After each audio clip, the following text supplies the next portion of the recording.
এই আলেমরা দুনিয়াতে হয়তো বা তারা যতটুকু সম্মান পাওয়ার কথা পাচ্ছে না, কিন্তু এই আলেমেরা মৃত্যুর পর আল্লাহ পাক তাদেরকে এত সম্মান বাড়িয়ে দিবেন। কোনো আলেম যদি জান্নাতি হয়, ওই আলেমটা যদি আল্লাহর দরবারে বলে, আল্লাহ এই মানুষটা আমাকে দুনিয়ায় মহব্বত করত, এই মানুষটা আমাকে দেখাশোনা করত, এই মানুষটার কারণে আমি মাদ্রাসায় পড়তে পেরেছিলাম, এই মানুষটার কারণে মাদ্রাসা চলেছিল, আল্লাহ এই মানুষটাকে ছাড়া আমি জান্নাতে যাব না। আল্লাহ নবীজি বলেছেন, কোনো আলেম যদি কোনো ব্যক্তির জন্য সুপারিশ করে, ওই মানুষটা স্বয়ং আল্লাহর জান্নাতে চলে। তাহলে বলেন তো, আলেমদের সম্মান করা দরকার আছে না নাই? আলেমদের পাশে দাঁড়ানো দরকার আছে না নাই? হযরতে আলী রাদিয়াল্লাহু তাআলা আনহু কোন একটা জিহাদের ময়দান থেকে ফিরে আসার পর পায়ের ভিতরে তীর বিদ্ধ হয়েছে। পায়ের থেকে তীর যখন খুলতে যায়, হযরতে আলী সহ্য করতে পারে না, কান্নায় ভেঙে পড়ে। নবী আমার ডাক দিয়ে বললেন, সাহাবীরা রে, আমার আলীর তীর খুলতে পারবা না। আমার আলী যখন নামাজে দাঁড়ায় তখন তোমরা তীরটা খুলে নিও। হযরতে আলী রাদিয়াল্লাহু তাআলা আনহু নামাজের মুসাল্লায় তখন দাঁড়িয়ে আছে। দুইজন সাহাবী কাঁধ ধরেছে, দুইজন সাহাবী পা ধরেছে, আর দুইজন লেগে তীরটা খুলে ফেলেছে। হযরতে আলী রাদিয়াল্লাহু তাআলা আনহুর নামাজের মুসাল্লাটা রক্তে রঞ্জিত হয়ে গেছে। তারপরেও হযরতে আলী কোনো সময় টের পায় নাই। নামাজ শেষে হযরতে আলী ডাক দিয়ে বলে, সাহাবীরা রে, আমার পায়ের ভিতরে তীর ছিল, তীরটা কই গেল, আর রক্তই বা কোথা থেকে পড়লো? আল্লাহর নবী ডাক দিয়ে বলে, আলী রে, তুমি কি সত্যিকার অর্থে তীর খোলার ব্যথা টের পাও নাই?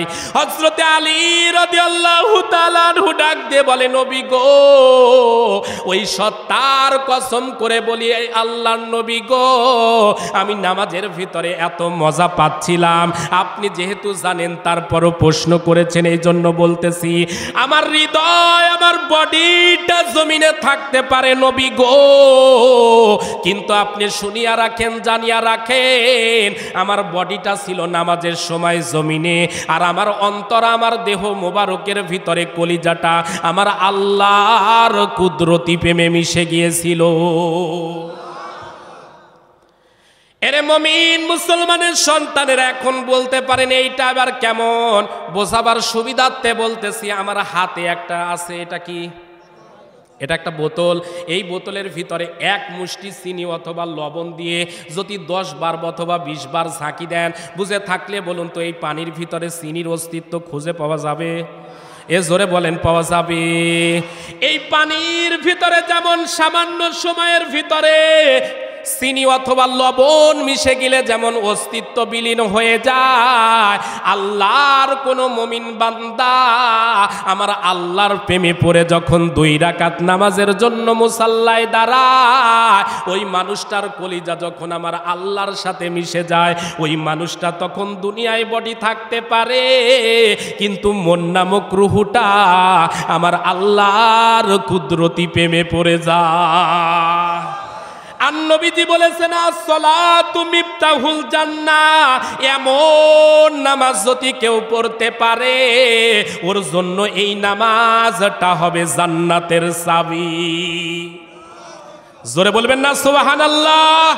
তাহলে বুঝে থাকলে বলুন তো, এরকম নামাজ দরকার আছে না নাই? এ জোরে কোন আছে না নাই? কিন্তু আজকে আমাদের এই নামাজ আছে? এ জোরে কোন আছে? আজকে ইমাম সাহেব যদি শুক্রবারে একটু বড় সোরা পরে, অনেক মুসল্লির মাথা গরম। কথা কন নাকি ভাই? অবশ্যই আপনাদের এলাকায় ব্যতিক্রম থাকতে পারে, এটা অন্য জেলার কথা বলতেছি। ইমাম সাহেব দেখবে নামাজের পর শুধু সালাম ফিরাইছে, মুসল্লি মসজিদ থেকে বের হওয়া সারা। কথা কন, কথা কন। তাহলে আপনি মসজিদে ঢুকে যদি শান্তি না পান, মাদ্রাসায় গিয়ে যদি শান্তি না পান, জান্নাতের মাহফিল, কোরআনের মাহফিলে এসেও যদি শান্তি না পেয়ে কোরআনের মাহফিল থেকে যদি উঠে যান, বুঝতে হবে আপনার কপাল কপাল কপাল বুঝি পুড়ে গেছে।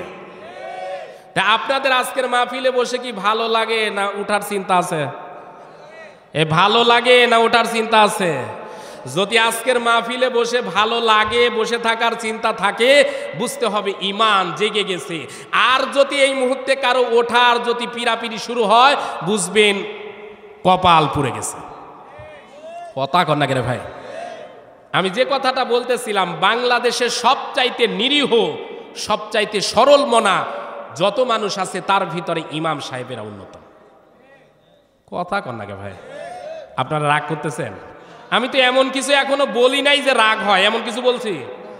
এ বাংলাদেশের সবচাইতে নিরীহ কেন বললাম? একটা মসজিদের ইমামের বেতন ৬,০০০, ৭,০০০, বেশি হলে ৮,০০০। কথা কর না কেন?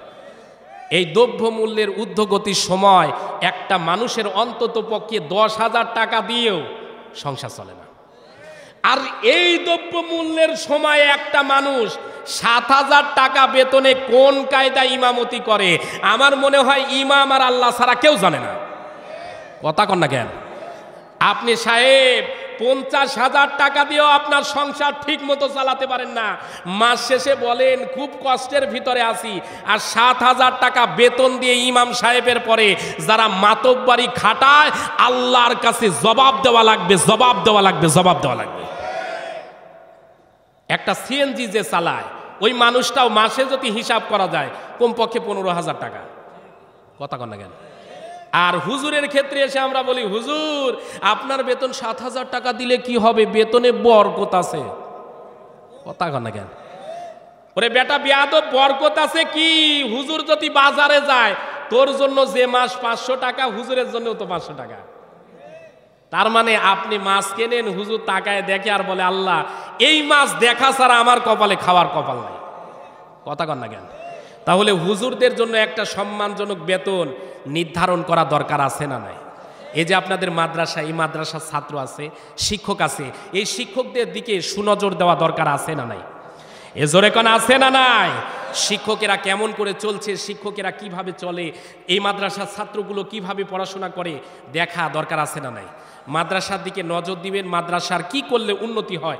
মাদ্রাসায় যদি ছাত্র কম থাকে, আপনাদের সন্তানগুলোকে দিবেন, বরকত দিবেন কে? এ জোরে কোন বরকত দিবেন কে?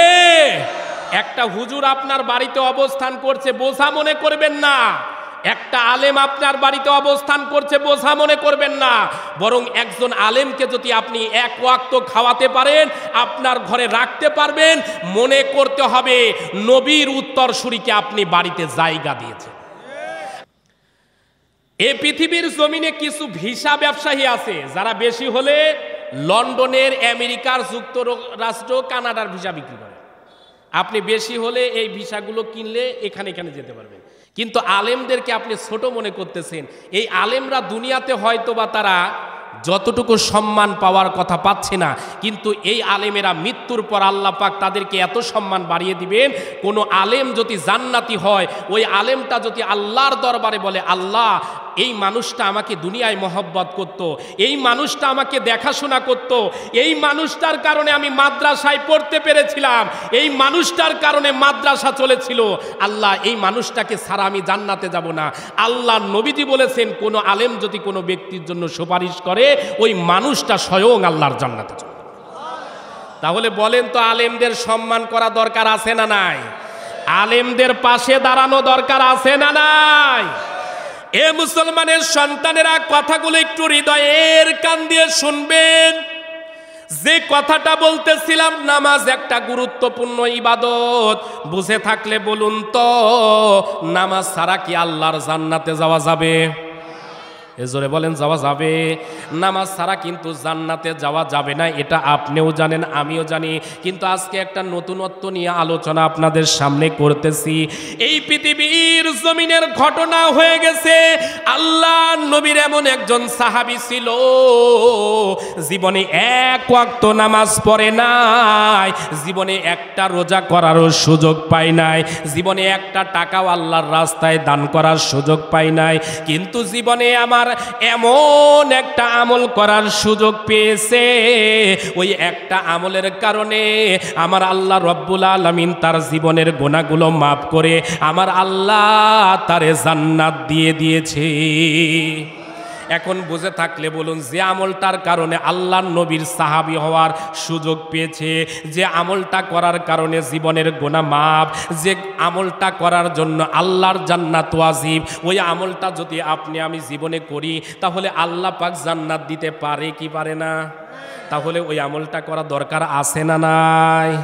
এরে মুমিন মুসলমানের সন্তানেরা যদি হৃদয়ের কান দিয়ে থাকেন, একটু যদি ধৈর্য থাকে, আরো কয়েকটা গুরুত্বপূর্ণ আলোচনা শোনাতে চাচ্ছি। বুঝে থাকলে বলুন তো, আমাদের হাতে আঙ্গুল কয়টা? সবার বলতে হবে ভাই।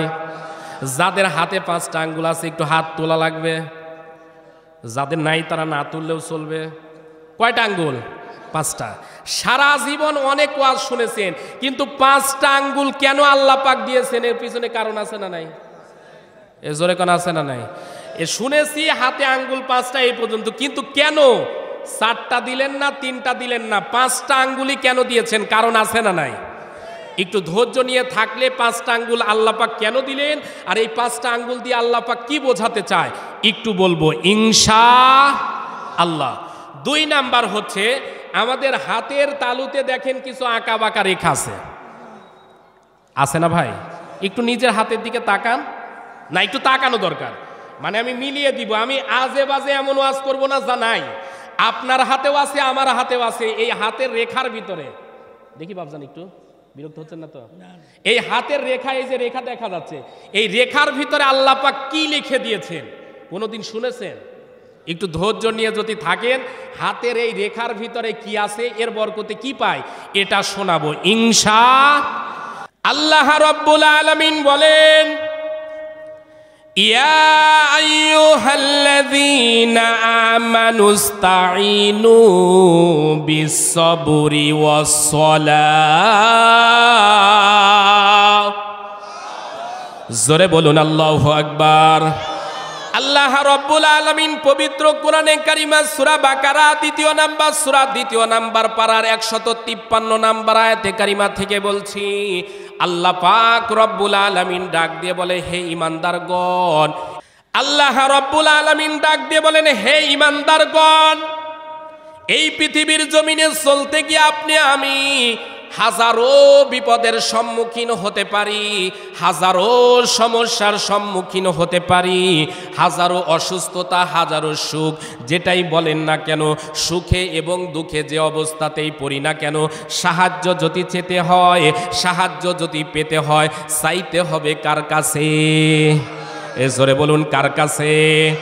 আপনি ব্যবসা করেন, ব্যবসায় এক সময় ভালো সময়ও আসতে পারে, আর এক সময় আপনার ব্যবসার ভিতরে মন্দাও আসতে পারে। আপনি কৃষি কাজ করেন, এক সময় ফসলের উন্নতি হবে, আর এক সময় ফসলের ভিতরে আপনার ক্ষতিও হতে পারে। আপনি মনে করেন কৃষি খামারে কাজ করেন, এক সময় আপনার কৃষি খামারে লাভ হবে, আর এক সময় ক্ষতিও হয়ে যেতে পারে। আল্লাহ পাক বলেন, বান্দারে যে অবস্থাতেই পড়ো না কেন, যদি বিপদে পড়ে সাহায্য পেতে হয়, আল্লাহ পাক ফর্মুলা দিয়েছেন 2টা। জোরে বলুন, ফর্মুলা সাহায্য চাওয়ার কয়টা? মুসলমান যারা সবাই কথা বলতে হবে, কয়টা? আল্লাহ পাক রব্বুল আলামিন বলেন, 2টা ফর্মুলা আমি আল্লাহ পাক দান করে দিলাম রে বান্দা।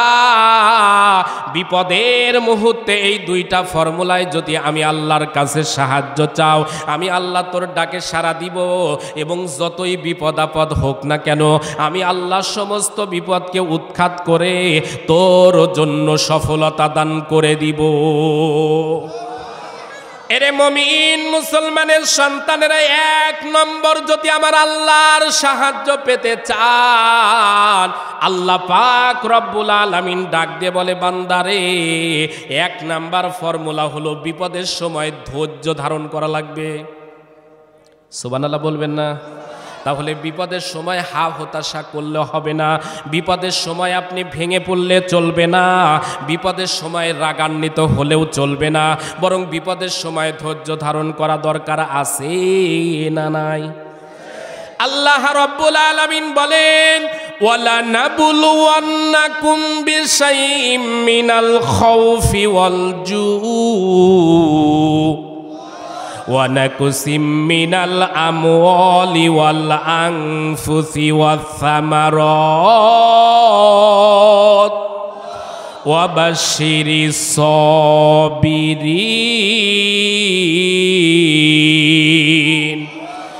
আল্লাহ রাব্বুল আলামিন পবিত্র কোরআনে কারিমা সূরা বাকারা ২য় নাম্বার সূরা ২য় নাম্বার পারার ১৫৫ নাম্বার আয়াতে কারিমা থেকে বলছি, আল্লাহ পাক রব্বুল আলামিন ডাক দিয়ে বলে, বান্দারে অবশ্যই অবশ্যই আমি আল্লাহ তোমাদেরকে পরীক্ষা করব ৪টা পদ্ধতিতে।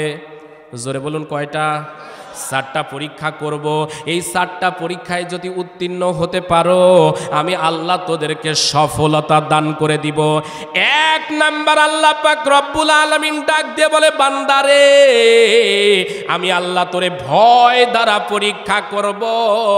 বুঝে থাকলে বলুন তো আমাদের ভিতরে ভয় আছে না নাই? জোরে কোন ভয় আছে? আমি বলি কিছু জায়গায় ভয় আছে আর কিছু জায়গায় নাই। কথা কি ঠিক না ভুল? কেমন ভয় আছে আমরা একটু মনে করি, মসজিদে যখন যাই একটা ছেলে গান শোনে ইয়ারফোন লাগিয়ে রাতের বেলা, অথবা খারাপ ভিডিও দেখে, অথবা একটা মানুষ ঘুষ খায়। যতই ঘুষ খাক না কেন বুঝে থাকলে বলুন তো ওই মানুষটা কি মসজিদে গিয়ে ঘুষ খাবে? একটা ছেলে যতই খারাপ হোক না কেন ও ঘরের ভিতরে বসে বসে খারাপ উলঙ্গ ভিডিও দেখতে পারে। ওরে যদি মসজিদে নিয়ে যেয়ে বলেন যে তুই এখানে উলঙ্গ ভিডিও দেখ, ও বলেন তো মানুষের বাচ্চা হলে মসজিদে দেখতে পারে? তার মানে ও মসজিদে যাওয়ার পর আল্লাহর ভয় করে, কিন্তু ঘরের ভিতরে নয়। আপনি ব্যবসা করতে গিয়ে আল্লাহর ভয় করেন না, যার কারণে ব্যবসা করতে গিয়ে ওজনে কম দেন। আল্লাহর ভয় আপনার কলিজার ভিতরে নাই, যার কারণে আপনি কোটের ভিতরে কলমের খোসা দিয়ে নিরপরাধ মানুষগুলোকে বিপদে ফেলে দেন। আল্লাহর ভয় কলিজার ভিতরে আপনার নাই, যার কারণে আপনি সিগনেচার প্রতি হাজার হাজার টাকা ঘুষ খান। এগুলোর কি আল্লাহর ভয় আছে? জোরে কোন আছে?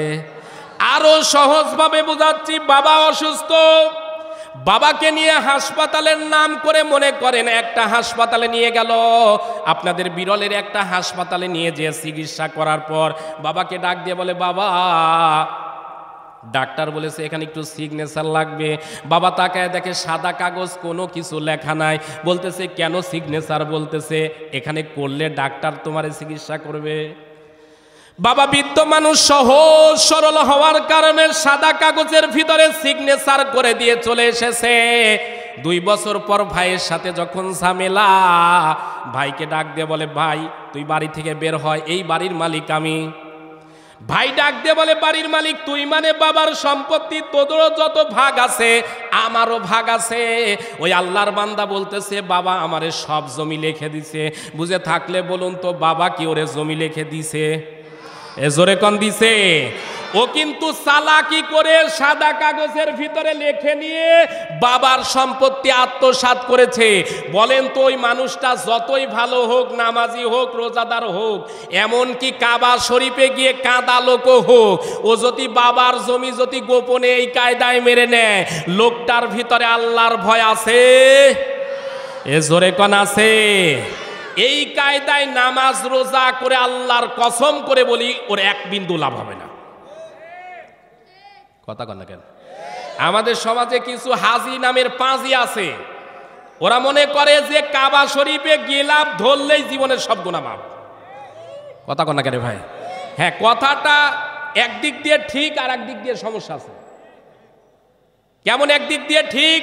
কাবা শরীফে হাত দিয়ে অথবা কাবা শরীফে আপনি জিয়ারত করে আসার সাথে সাথে আপনার যদি খালেস নিয়ত হয়, টাকা যদি হালাল হয়, আপনার জীবনে যত গুনাহ আছে আল্লাহ কেন্দ্রিক, আল্লাহ পাক 1 নিমিষে সব গুনাহগুলো মাফ করে দিবেন।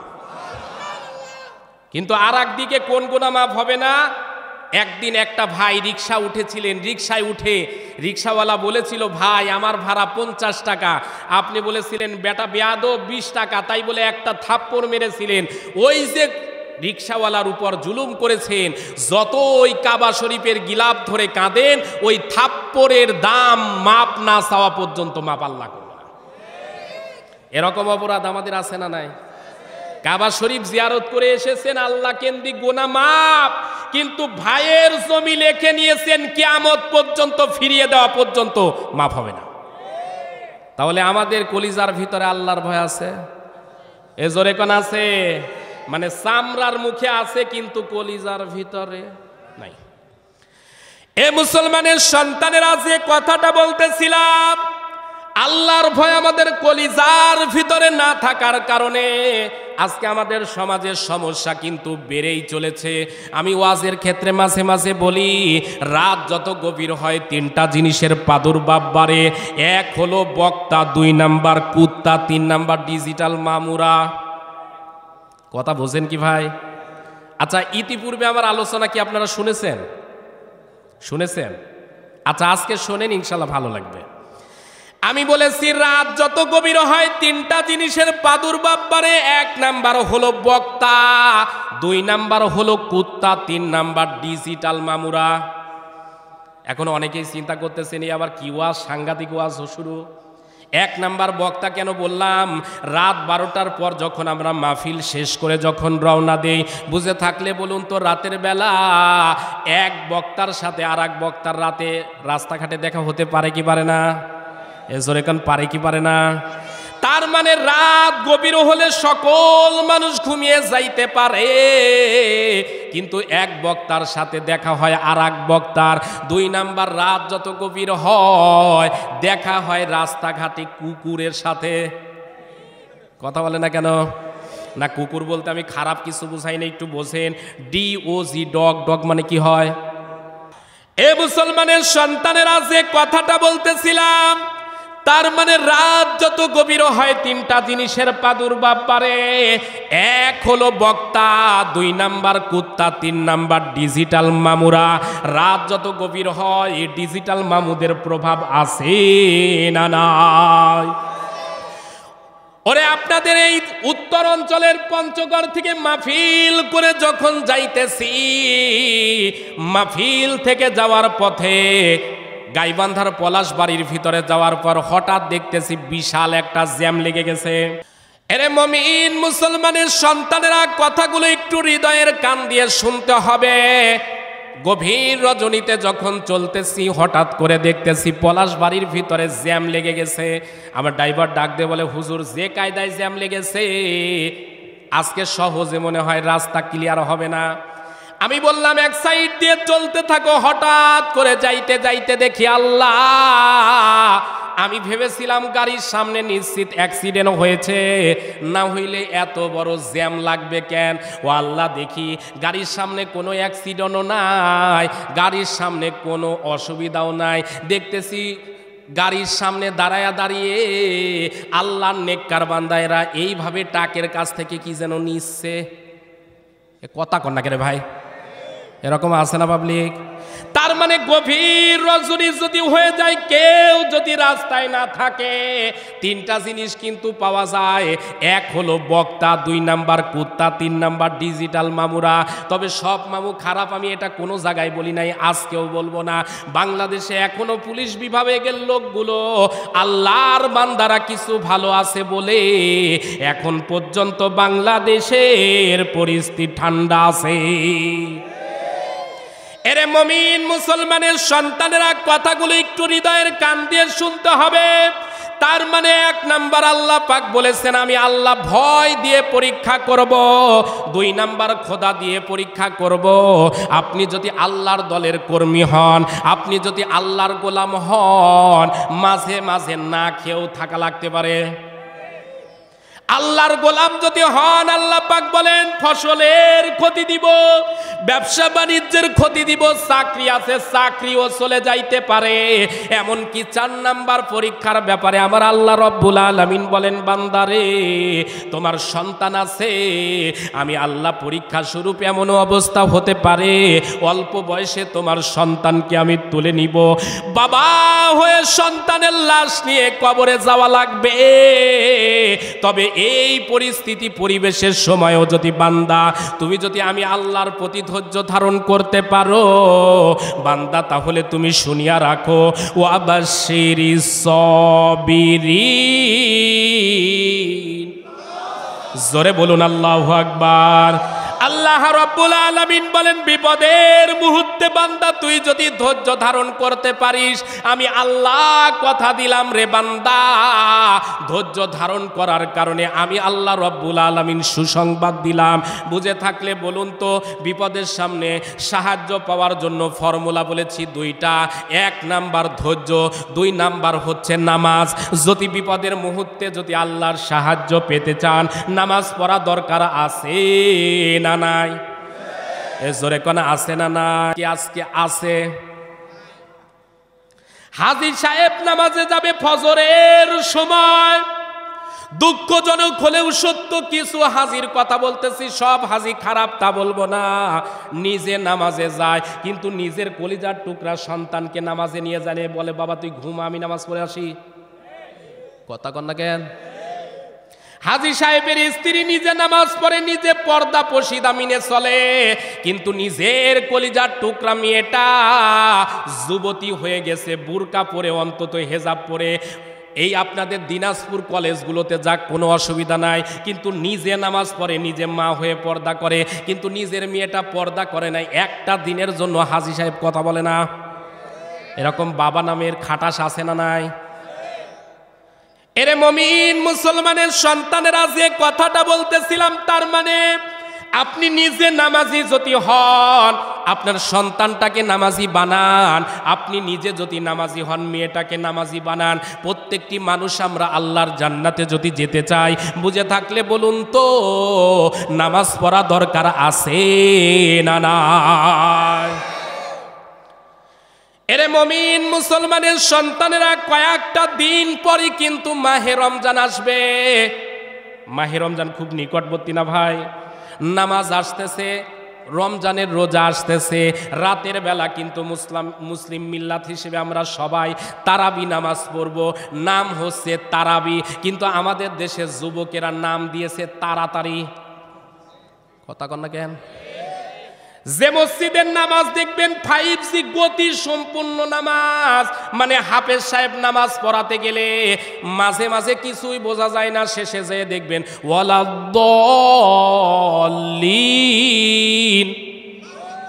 আরে আল্লাহু আকবার পরে কন, মানে কোরআন তেলাওয়াতের কিছু বোঝা যাবে না, শেষে দিয়ে দল্লিন, শেষে দিয়ে তা'লামুন, শেষে দিয়ে ইয়া'লামুন, এছাড়া কিছু বোঝা যায় না। ওই মসজিদগুলোতে দেখবেন মুসল্লির সংখ্যা বেশি। কথা কন না কেন ভাই? আর যে মসজিদের ইমাম সাহেব একটু ধীরে ধীরে ধীরে সুস্থে নামাজ পড়ায়, ওই মসজিদের মুসল্লিরা বলে আমাদের হুজুর যে এত ধীরে পড়ে, এত ধীরে ধীরে নামাজ পড়লে কি নামাজ পড়া যায়? এ কথা কন, কথা কন। কিন্তু উচিত ছিল ধীরে ধীরে যে ইমাম নামাজ পড়ায় তার পিছনে নামাজ পড়া। অথচ আমরা ইমাম যদি ধীরে নামাজ পড়ে, অনেক মুসল্লি আসে চাপ দেয়, হুজুর ওই মসজিদে এত দ্রুত নামাজ পড়ায়, আপনারেও পড়াতে হইবে। কথা কন না কেন? আবার অনেক যুবক আছে নিজের মসজিদে নামাজ পড়ে ফোন দেয়, এই দোস্ত তোর খবর কি? বলে খবর কি মানে? নামাজ তো কেই মাত্র শেষ হলো। বলে বেটা বেয়াদব, তুই ওই মসজিদ বাদ দিয়ে আমার মসজিদে আয়। আমার হুজুর এশারের নামাজ এবং তারাবি মিলে 40 মিনিটে শেষ করে। ও বলে কোষ কি বন্ধু, তাহলে তোর মসজিদে আগামীকাল থেকে আমি আসতেছি। বলেন তো, যে মসজিদে ধীরে ধীরে নামাজ পড়ে এই মসজিদে নামাজ পড়া ভালো, না যে মসজিদে তাড়াতাড়ি নামাজ পড়ে ওই মসজিদে নামাজ পড়া ভালো? কোনটা কোনটা? এখন বলতেছেন ধীরে, কিন্তু নামাজ পড়ার সময় বলেন যে হুজুর তাড়াতাড়ি। কথা কন না কেন? আমরা খুব বেকায়দায় পড়ে গেছি। তার মানে নামাজের সময় আমাদের মন গরম। নামাজের সময় হলে ইমাম সাহেব যদি সূরা একটু বড় পড়ে, অনেকের মেজাজ গরম হয়ে যায়। এরকম লোক আছে না নাই? কিন্তু আমাদেরও নামাজ, সাহাবীদেরও নামাজ মনে হয় যেন আকাশ আর জমিন ডিফারেন্স ছিল। এ মুসলমানের সন্তানেরা, বোঝাবার জন্য বলতেছি, একটু হৃদয়ের কান দিয়ে কথাগুলো শুনতে হবে। আল্লাহ পাক রব্বুল আলামিন ডাক দিয়ে বলেন, এই পৃথিবীর জমিনে যারা মুমিন হবে তারা করবে 4টা কাজ। জোরে বলুন, কয়টা কাজ? আল্লাহ রব্বুল আলামিন বলেন, আল্লাযীনা মাক্কান্নাহুম ফিল আরদি আকামুস সালাতা ওয়া আতাউস যাকাতা ওয়া আমারু বিল মারুফি ওয়া নাহাউ আনিল মুনকার ওয়ালিল্লাহি আকিবাতুল উমুর। আল্লাহ রাব্বুল আলামিন পবিত্র কোরআনে কারিমা সূরা হজ 22 নাম্বার সূরা 17 নাম্বার পারার 41 নাম্বার আয়াতে কারিমা থেকে বলতেছি, আল্লাহ পাক রব্বুল আলামিন ডাক দিয়ে বলে, বান্দারে এই পৃথিবীর জমিনে যদি কোনো ভদ্র রোগ পাওয়ার পায়, ক্ষমতা পায়, তারা 4 দফা কর্মসূচি বাস্তবায়ন করবে। 1 নাম্বার হলো নামাজ প্রতিষ্ঠার কাজ করবে, 2 নাম্বার যাকাত ভিত্তিক অর্থনীতি চালু করবে, 3 নাম্বার সৎ কাজের আদেশ দিবে, অসৎ কাজে বাধা দিবে। বুঝে থাকলে বলুন তো এই 4টা কাজ আমাদের সমাজে করা দরকার আছে না নাই?